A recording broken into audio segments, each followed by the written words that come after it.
Em Mato Preto, São Bento do Sul, Santa Catarina, são exatamente 14 horas. Em Frankfurt, são 19 horas.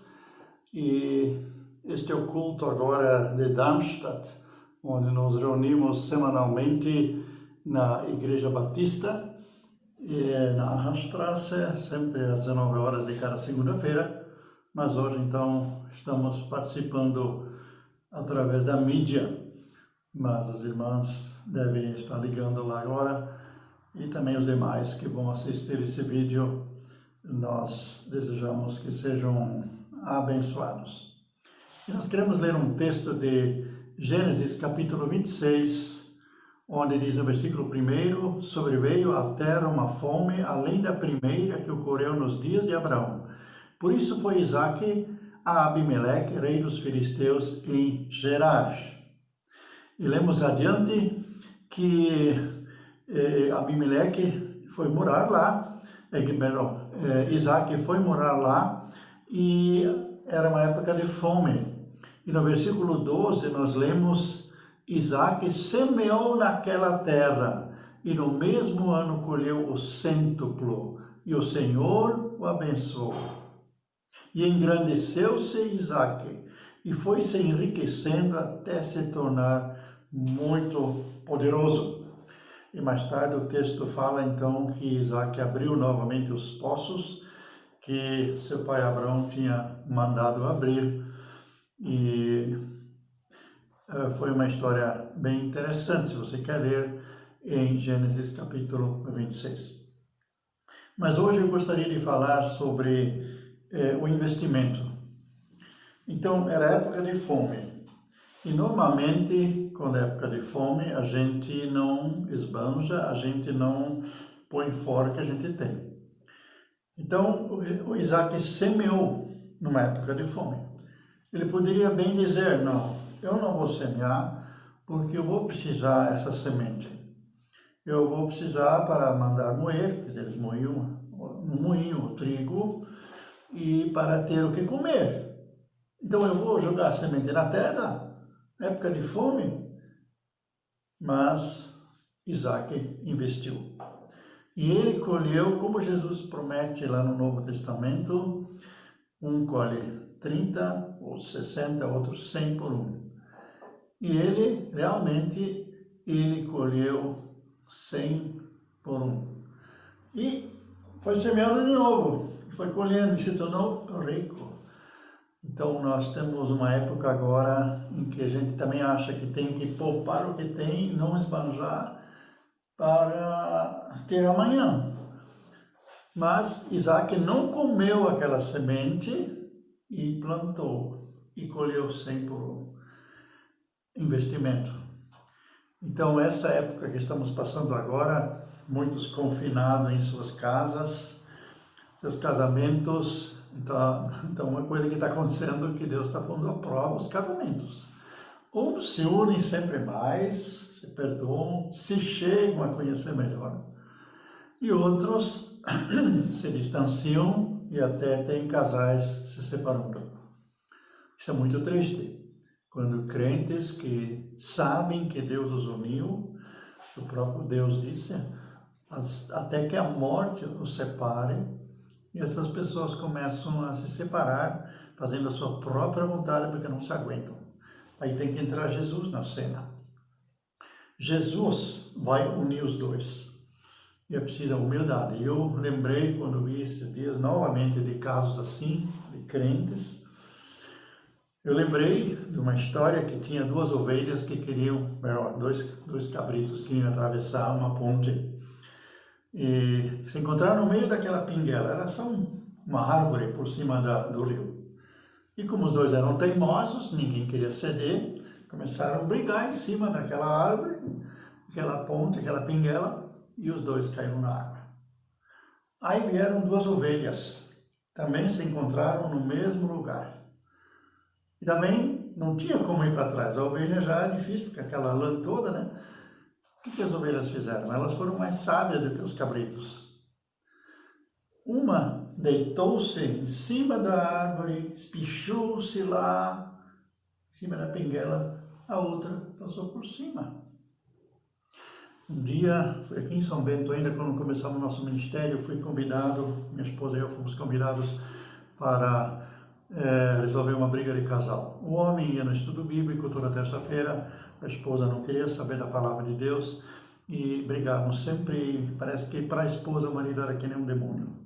E nós fomos lá, casal recém-casado, nem sei se já tinha 2 meses de casamento, aí tentamos lá ajudá-los. Mas a mulher tão cheia de razão, o marido era o demônio dentro de casa, e ele também criticava coisas nela. Aí no fim das contas ninguém queria ceder, os dois tinham razão. Aí então eu disse assim, bem, para a gente se achar é melhor que aquele que tem menos culpa peça perdão primeiro, porque para o outro que tem mais culpa já fica difícil, né, ele pedir perdão. Então é melhor começar aquele que tem menos culpa. E aí de repente começou a virar o espeto. E aí de repente os dois se achavam mais culpados. Mas graças a Deus foi resolvido. Nós saímos de lá, parece que era 1 da madrugada. A mesma mulher ainda aceitou o Senhor Jesus. 3 semanas depois, um homem faleceu num AVC. 3 semanas depois. Vocês não imaginam como essa mulher estava contente de ter arrumado essa situação, de ter nos convidado, de ter se humilhado, de ter pedido perdão para o marido, de ter a certeza que o marido partiu para a vida eterna e que entre eles não houve mais nada. Então, vale a pena usar essa época de aprisionamento, como a gente diz assim, para resolver coisas, para falar um com o outro, investir no casamento, investir na família, investir nos contatos, já que não tem como a gente se visitar, quem já está acima de 60, né? Mas, então, aproveitamos a mídia, aproveitamos o WhatsApp, aproveitamos o telefone para quem pode, né?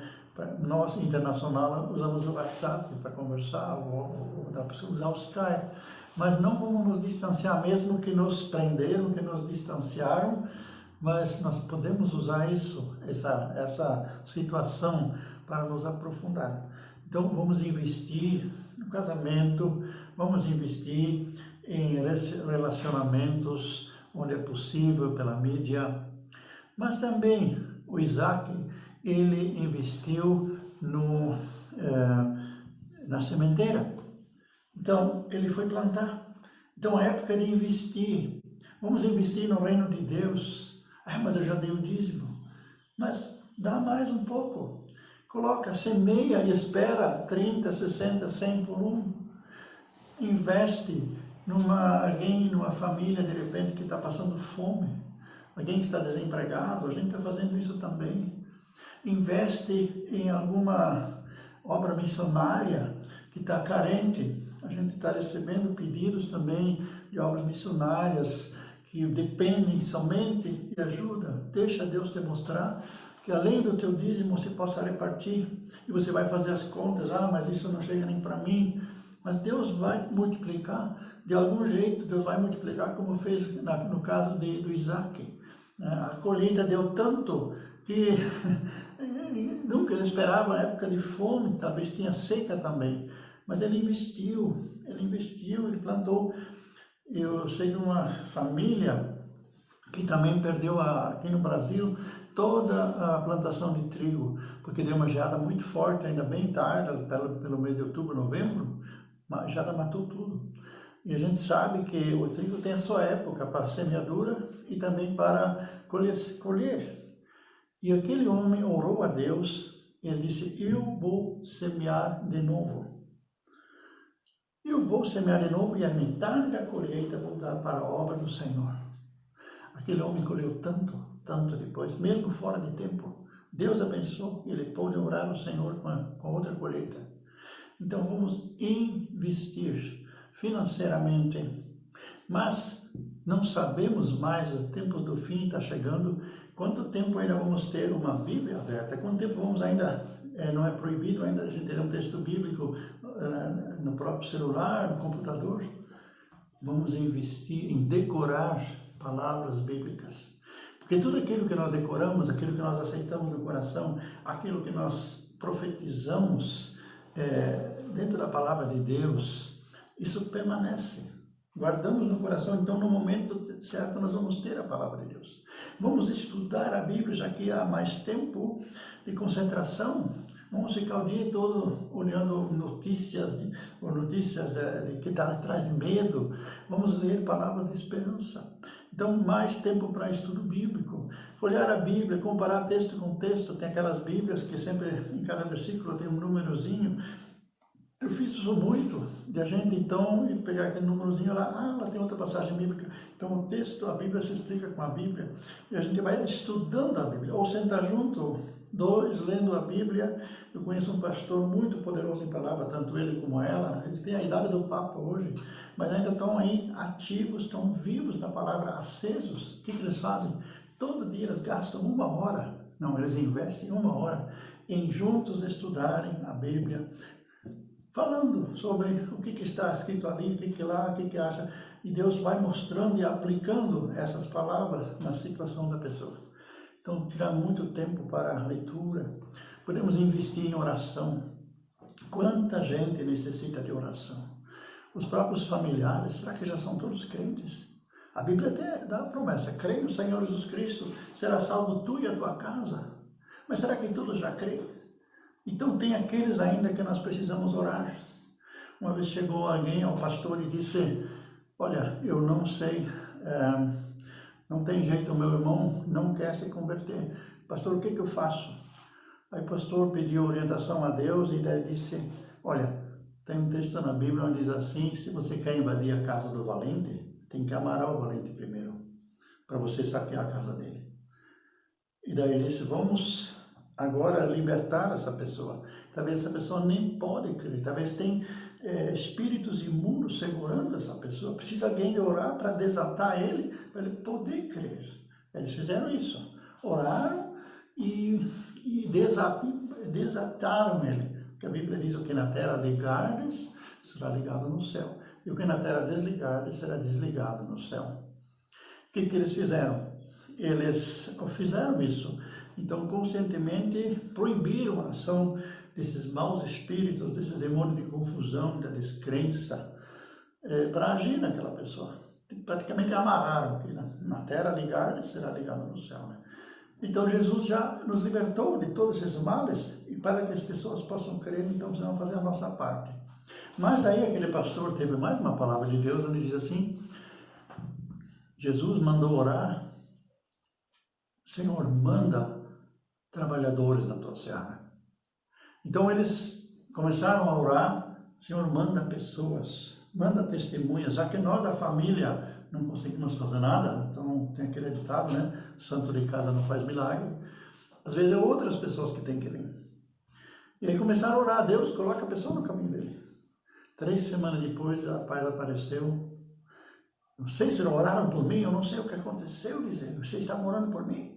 Porque eu não consegui mais me livrar daqueles crentes, vinha 2, 3 no mesmo dia, me evangelizar. Então Deus mandava as pessoas. Então tem várias situações assim, investe tempo em oração, em intercessão. Aí tem as pessoas doentes. Jesus diz que nós podemos, até enviou os seus discípulos para curar os enfermos. Mas nós não conseguimos nem visitá-los agora, né? Tem uma situação aqui no Brasil também, onde eu tanto gostaria de estar lá, para impor as mãos, para ungir, mas não dá, o hospital não deixa entrar. E hoje parece que a esposa conseguiu entrar, mas a esposa também é uma discípula de Jesus, então ela vai ungir o marido. E Deus já tem apresentado, esse marido já tem apresentado melhoras, porque nós temos orado à distância, temos concordado. A Bíblia diz, onde 2 concordarem naquilo que orarem, o Pai fará. Então nós temos concordado, temos até profetizado na vida dele que ele não vai morrer, porque é jovem ainda, muito jovem para morrer, e que ele vai dessa doença, ele vai sair, e vai sair diferente, totalmente transformado, totalmente devoto ao Senhor, e uma pessoa que vai então assumir a sua parte de filho de Deus apenas, já é, mas também de servo de Deus. Ele estava sempre desviando o chamado que ele tinha, nunca se aprofundou nesse chamado, quis fazer outras coisas e deu no que deu. Aconteceu até como aconteceu com Pedro e os discípulos. Depois da morte de Jesus, eles foram pescar, né? E aí Jesus chega de manhã lá à beira da praia, e eles a noite toda tentando pescar, tentando pegar peixe, não pegavam nada. Aí aparece Jesus e diz, olha, lançam a rede no lado direito. E então à direita eles conseguiram, quer dizer, lá à direita do barco, eles lançaram a rede, pegaram 153 grandes peixes. Quando Jesus então manda fazer, então a gente não trabalha em vão. Tem muita gente marcando passo, não querendo fazer a obra do Senhor, fugindo como Jonas, em vez de aceitar o seu chamado, até que Deus, então, permite que haja um acidente, um AVC, alguma coisa assim, para que a pessoa possa relembrar da sua vida e entrar no seu chamado. Então, vamos investir, buscar em Deus a resposta também, sabe que a gente tem mais tempo para se concentrar em oração, principalmente eu falo agora as pessoas que têm mais de 60 anos, então, procure a face de Deus. Senhor, como eu devo resolver essa situação? Interceder também por pessoas que estão aprisionadas, que não são da família. Então, tem tanto investimento que nós podemos fazer. Eu ouvi falar de uma igreja na Alemanha, que também nos cultos eles tinham em torno de 150 pessoas, e Deus estava fazendo grandes coisas lá durante o culto, durante o louvor. De repente pessoas não tinham mais aquela chapa dentro aquele metal, de repente desapareceu, e então eles estão fazendo culto online. Isso outras igrejas também testemunham, e aumentou o número de pessoas, está em 900 e 1.000 pessoas, e o pastor disse, olha, quando voltar ao normal, como é que vamos achar lugar para toda essa gente? Vão ter que aumentar o espaço. Então eles já estão pensando em investir em ar-condicionados, em pessoas que vão atender o telefone para levar as pessoas a Cristo. Então não vamos nos deixar intimidar pela situação. Tem tantos por aí pregando pessimismo, como foi o caso quando Deus enviou os espias, quando Moisés enviou os espias para espiar a terra prometida. Aí botaram 10, esses gigantes, nós diante deles, nós nos vimos como gafanhotos, e o povo tudo acreditou neles. E tinha 2 pessoas, os únicos que entraram na terra prometida, foi Josué e Caleb. E eles disseram, nós também vimos esses gigantes, mas a proteção deles já se foi. E não tem mais, nós diríamos assim, não tem mais amparo dos seus demônios, dos seus maus espíritos. Eles estão entregues. A proteção deles já se foi. E esses 2 entraram na terra prometida. E quando Josué estava distribuindo a terra, aí o Caleb disse, e a minha parte? Quando Moisés me chamou, eu estava com 40, agora estou com 87 e estou mais forte do que naquela época. E eu quero aquela terra dos gigantes.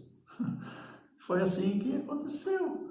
Então, é nesse sentido que nós vamos sair dessa crise. O que fazer depois da crise? O que aprender dessa crise? Vamos investir.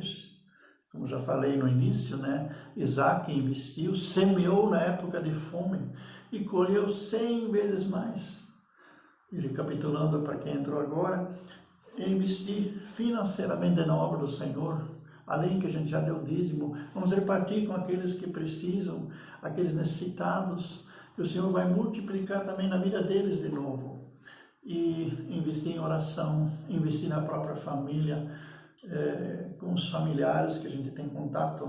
Nós falamos também já, investir no casamento, né? Como muitos casamentos estão se aprimorando e outros estão se separando de crentes também. Investir na oração, na intercessão por aqueles que ainda não são salvos. Investir também no testemunho, e onde temos oportunidade de falar de Jesus, porque quando há problemas, às vezes os corações são mais sensíveis. O grande pregador Spurgeon, ele disse o seguinte, escreve-se Spurgeon, existe nas livrarias, eu vi novamente editado os seus devocionários, tanto para de manhã, para de noite. Ele uma vez disse, a gente tem que semear enquanto que o chão está molhado. Aí a semente germina mais fácil. Então tem muitos corações desesperados, desanimados, amedrontados, e muitos até se sentem tão desamparados e esquecidos, né? E aí vamos pedir a Deus que nos mostre pessoas onde nós podemos investir com palavra de esperança, com oração, com intercessão, talvez ajudando a achar o caminho. Podemos também aprimorar certas coisas. E tenho colegas que estão escrevendo sua autobiografia. Que tempo bom para fazer isso, né? Ou quem tem o dom, o talento de escrever um livro, de repente, deixar para a família a história da família escrita para os netos e bisnetos. Muita gente tem testemunhos tão maravilhosos de sua vida, então não fica aí gastando tempo falando mal de tudo, começa a escrever. Então, existe até no celular, você falando e o celular escreve, né?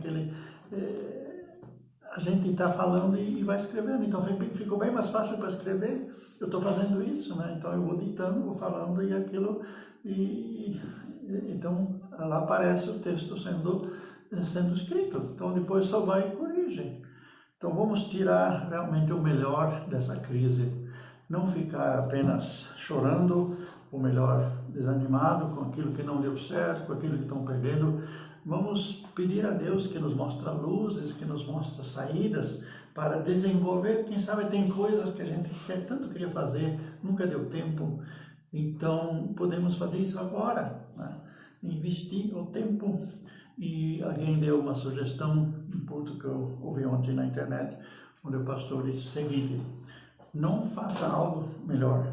Faça tudo o que você fazia antes, tenha os teus horários para orar, teus horários para ler a Bíblia, para estudar a Bíblia. Faça um planejamento para que o dia não se desvaie e desvaneça e você não fez nada.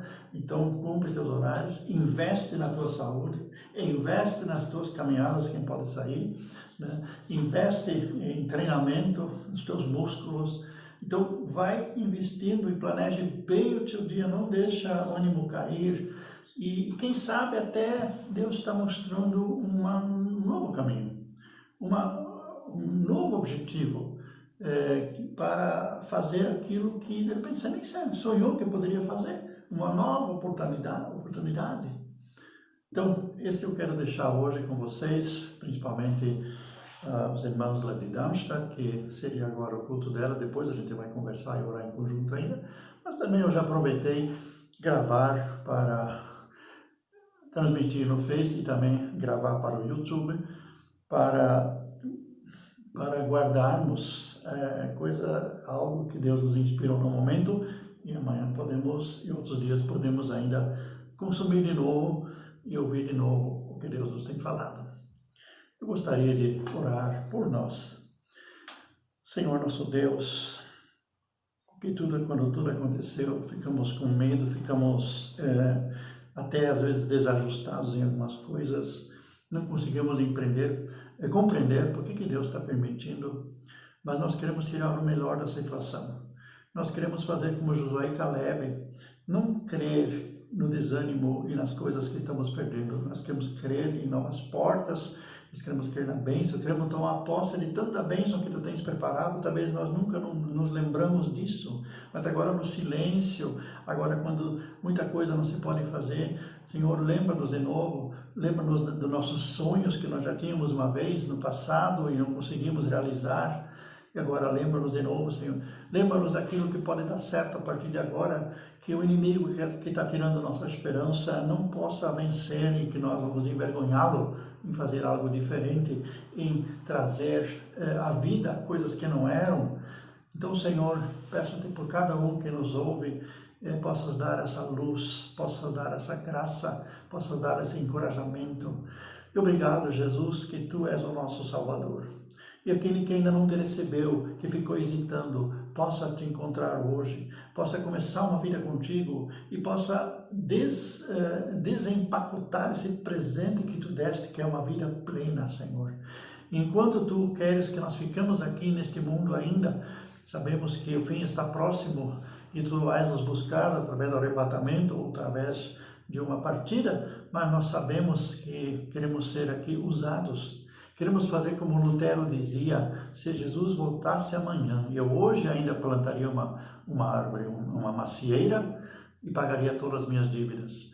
Então queremos estar preparados a cada momento, Senhor, para que quando voltares nós estejamos preparados. Mas também queremos ainda investir no tempo que nos resta para fazer o bem, para ganhar pessoas para Ti, para testemunhar, para orar, Senhor, para ofertar, porque não vamos levar nada mesmo. Então, Senhor, queremos multiplicar como Isaac, época de fome, Isaac semeou e colheu 100 por um. Senhor, muito obrigado que Teu Espírito ainda age nesse mundo, que Teu Espírito ainda age na igreja, que Teu Espírito ainda age quando abrimos a Tua palavra. Assim sendo, colocamos à Tua disposição a nossa vida renovadamente e pedimos que Tu faças dela o que Te aprouver, que sejamos algo para o Teu louvor. Em nome de Jesus. Amém. Tenham todos um bom fim de tarde aqui no Brasil e na Alemanha uma boa noite. Amém.